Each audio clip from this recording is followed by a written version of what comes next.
Olá a todos, sejam todos bem-vindos a mais um vídeo do canal Luterana de Interlagos, a mais um vídeo do projeto A Bíblia ao longo do ano.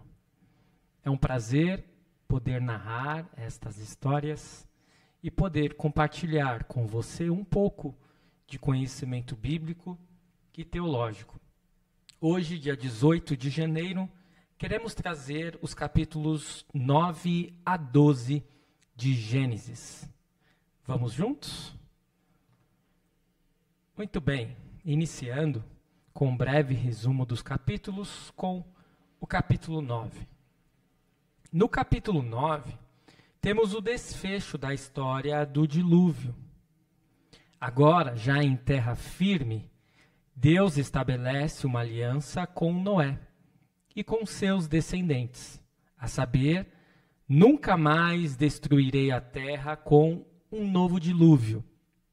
O sinal desta aliança é representado por um arco-íris. Ao final do capítulo 9, há um episódio um tanto quanto estranho, em que Noé, embriagado de vinho, fica nu e é avistado por um de seus filhos, Cã, que conta a respeito da nudez de seu pai aos seus irmãos. Ao saber disso, Noé amaldiçoa Cã e abençoa Sem e Jafé.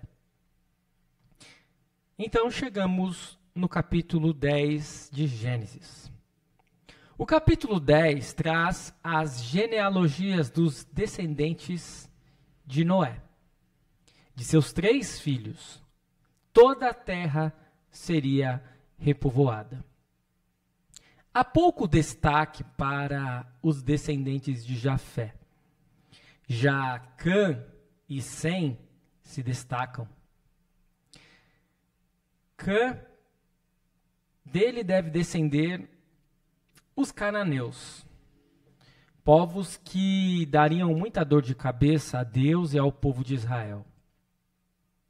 De Cã viria Canaã, e dele viriam os famosos Jebuseus, Amorreus, Arqueus, Sineus, Arvadeus, Emareus e Ramateus. De Sem viriam os povos semitas, dentre os quais os israelitas. Então, chegamos ao capítulo 11. O capítulo 11 de Gênesis traz mais um capítulo triste para a humanidade. Se hoje muitas vezes os povos não se entendem e muitas vezes acompanhamos nos noticiários notícias de guerras e rumores de guerras, muito se deve ao que ocorreu na construção de uma torre que viria a ser conhecida como a Torre de Babel. O povo que falava uma só língua resolveu tornar célebre o seu nome e construir uma alta torre que chegasse aos céus. Só não contavam que o maior de todos sabe de todas as coisas e não deixaria que eles completassem seus intentos. A confusão de línguas é a solução adotada por Deus para confundir os seres humanos e dissuadi-los de seus desejos de grandeza. Babel soa parecido com confundir. Desde então vivemos em um mundo confuso, numa verdadeira Babel. E então chegamos ao final do capítulo 11, onde visualizamos o restante dos descendentes de Sem até chegarmos ao nome de Abrão. Antes de Deus se manifestar a Abrão, o seu nome, claro, era este que eu estou dizendo, não era Abraão, como nós conhecemos mais, mas Abrão. Ele já era casado com Sarai e não Sara, pois ela também terá o seu nome modificado. E é curioso que neste final do capítulo 11, nós observamos que eles já intencionavam ir à terra de Canaã. Era um desejo que já estava no coração deles antes de encontrarem a Deus.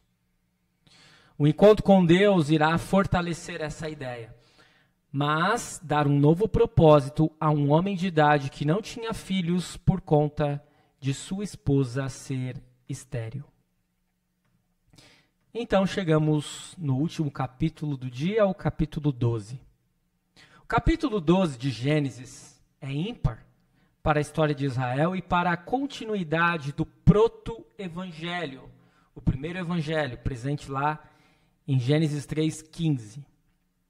Abraão é chamado por Deus para uma nobre missão. Dele viria uma grande nação. O problema é que Abraão tinha 75 anos e sua esposa, um pouco mais nova do que ele, cerca de 10 anos, era estéril e não poderia ter filhos. O que será que passou pela cabeça de Abraão? No texto não temos acesso a isso.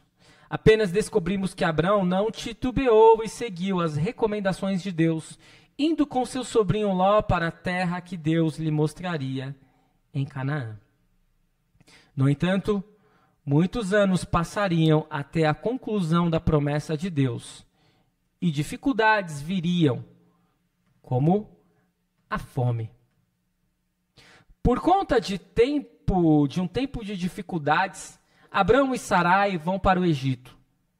Chegando lá, Abraão desenvolve um plano ardiloso de dizer que sua esposa era sua irmã, tendo em vista a sua beleza e o medo dos egípcios de fazerem algum mal a eles. Sarai vai parar na casa do faraó e diz o texto que Abraão recebeu, por isso, ovelhas, bois, jumentos e escravos. No entanto, o faraó passa maus bocados por conta da presença de Sarai em seu lar. Ao descobrir que na realidade ela era esposa de Abraão, o faraó expulsa os dois do Egito. Ainda assim, o casal que chegou ao Egito, levado pela fome, sai de lá com bens e gado. Este é o breve resumo dos capítulos 9 a 12 de Gênesis. Vamos então para questões e dúvidas que podem surgir na leitura destes capítulos. Primeira delas: antes do dilúvio, a humanidade era vegetariana? É a essa conclusão que nós chegamos no capítulo 9 de Gênesis, na leitura.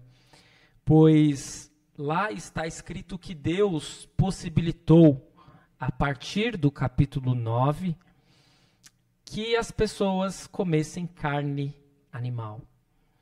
Anteriormente, portanto, toda a alimentação deveria ser vegetal.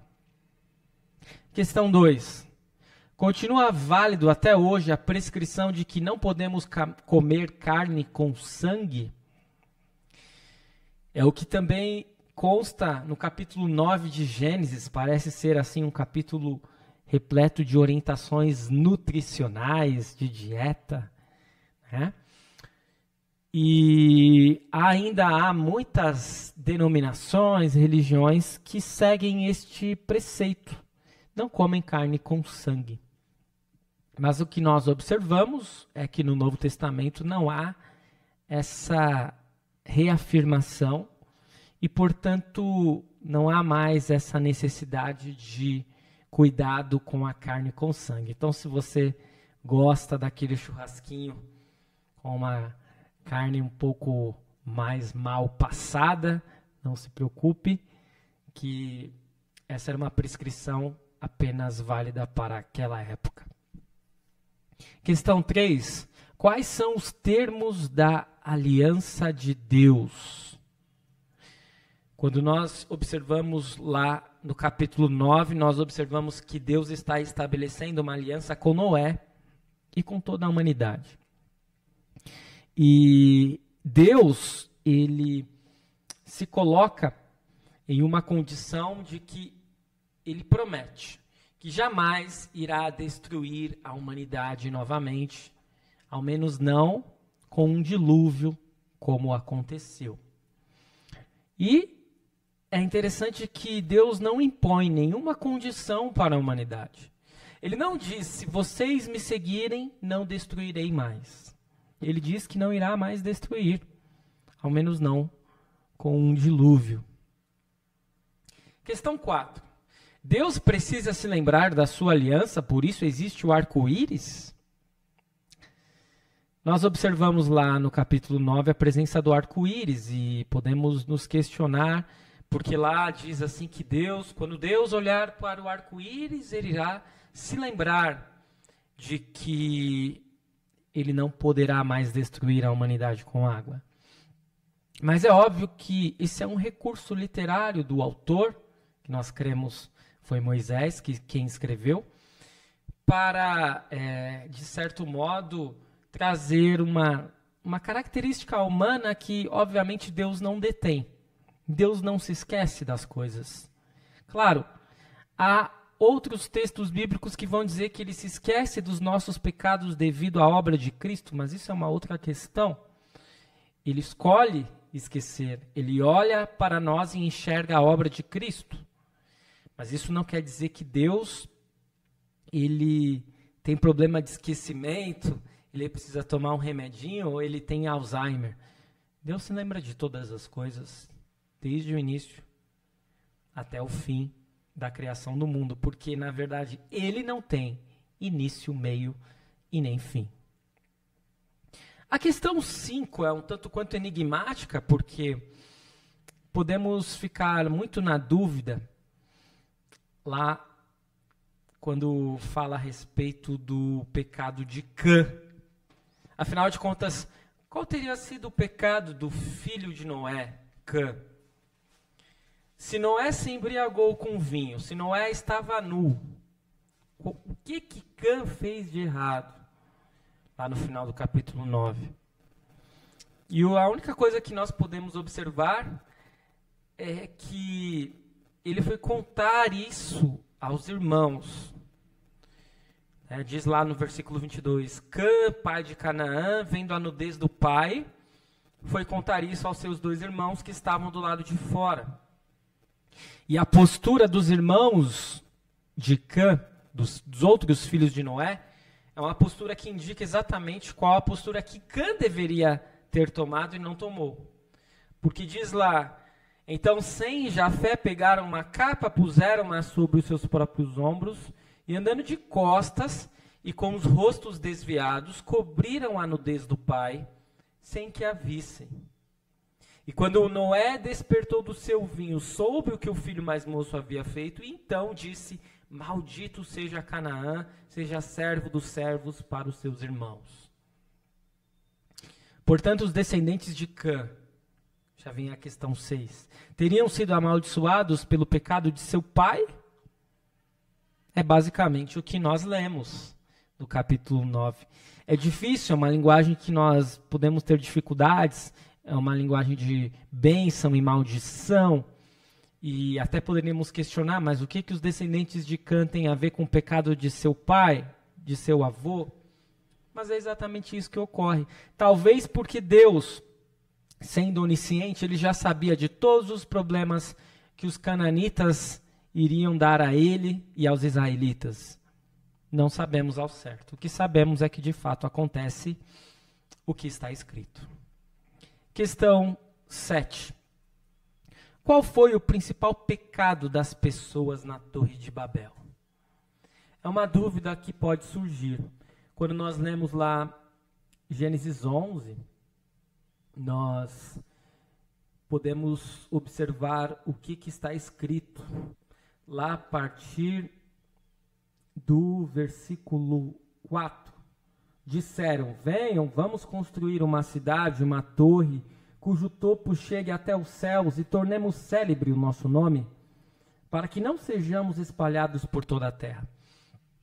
E essa parte, tornar célebre o seu nome, parece residir aí o maior problema das pessoas na construção da Torre de Babel. Mais uma vez, parece que aquilo que aconteceu no Éden se repete. Os seres humanos desejam ser como Deus. E eis o problema. A questão 8, com quem Deus fala ao resolver confundir a língua do povo, porque quando nós lemos lá em Gênesis 11, lá no versículo 6, nós lemos assim: E o Senhor disse: Eis que o povo é um e todos têm a mesma língua, isto é, apenas o começo. Agora não haverá restrição para tudo o que planejam fazer. Venham, vamos descer e confundir a língua que eles falam, para que um não entenda o que o outro está dizendo. E mais uma vez parece ser uma repetição lá dos primeiros capítulos de Gênesis, quando Deus fala com ele mesmo, porque Deus é triuno. Parece ser uma indicação nesse sentido aqui também. Então, nós chegamos à questão 9. Sarai era muito bonita e ainda atraía olhares, com 65 anos. Por quê? A sociedade egípcia admirava uma beleza de idade mais avançada? 65 anos na época não era tanta idade? Como nós podemos entender este trecho? Talvez as duas coisas. Talvez a sociedade não tivesse tantos preconceitos com pessoas idosas, não tivesse um culto à beleza jovial. Talvez, muito provavelmente, as pessoas com 65 anos naquela época não eram como as pessoas com 65 anos hoje. Ainda que, obviamente, haja pessoas, mulheres muito bonitas com 65 anos ainda, né? Então nós podemos entender deste modo. Questão 10. Como Abrão poderia ser um homem de Deus e mentir? Será que é possível isso? Porque Abraão vai dizer para o faraó que Sarai era sua irmã. Nós veremos na sequência, que neste capítulo ainda não mostra, que não foi exatamente uma mentira que Abraão contou. Mas eu não vou dar a resposta já agora. Vamos chegar lá na parte do texto em que nós vamos entender um pouco melhor esse trecho. Mas o que nós podemos observar é que Abrão era um homem sensato, um homem de negócios, um homem inteligente. Por isso, ele não está colocando a sua esposa em risco, ele confia em Deus e ele sabe que se não fizesse deste modo correria grande risco, como era o seu temor. Mas claramente, Abrão aqui, ele não contou toda a verdade, né? Muito bem. Então chegamos ao final, ponto 3, com os aspectos teológicos. Nestes 4 capítulos, nós temos uma espécie de desfecho da primeira sessão de Gênesis e uma transição para a segunda e mais extensa sessão. No capítulo 9, vemos que é Deus quem firma aliança com Noé e com a humanidade. Na Torre de Babel, percebemos que a humanidade tem o desejo de ser como Deus, e esse desejo não cessa. Por isso, a confusão de línguas é mais uma punição justa e merecida para quem nada pode, mas deseja tudo. Abrão é um dos nomes mais conhecidos da história bíblica, é um homem de fé e que não hesitou em seguir o chamado de Deus. No entanto, logo no primeiro capítulo em que ele aparece, em que ele recebe o chamado de Deus, percebemos sua fraqueza e uma certa esperteza e malícia humana. A Bíblia não esconde quem os seres humanos são, mesmo aqueles que foram chamados por Deus. Eis o desfecho do dia de hoje para os capítulos 9 a 12 de Gênesis. Eu espero que este vídeo tenha sido de grande proveito para a sua vida, para a sua caminhada cristã. Continue seguindo o nosso canal e até o próximo vídeo.